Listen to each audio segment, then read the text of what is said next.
Russia is facing more sanctions from the West. The United States, Britain and some EU countries say they plan to remove some Russian banks from the SWIFT global payment system. They say the restrictions will start in the coming days. Benji Hyer has more details from Washington, D.C.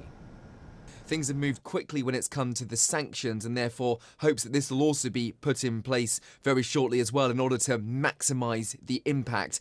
What we saw over the course of Saturday was Western nations come together, the European Commission as well, the United States, Canada, other European states, decide that the sanctions that they'd already imposed not necessarily going far enough. Now the action in particular on SWIFT, that international payment system that Russian banks rely on, that a lot of Russian oil companies and gas companies use as well. I have the statement from the White House in front of me. It's talking about how selected banks are going to be removed from that messaging system and hampering their ability to operate globally. It's that which is the key component here, essentially sending a strong message to Moscow that as a result of the invasion into Ukraine as it's seen by the West, there will be consequences and there will be implications economically for Russia. Enough, at least President Biden hopes, to push them back to the negotiating table. One further interesting point to raise is that there's also restrictive measures, according to this statement,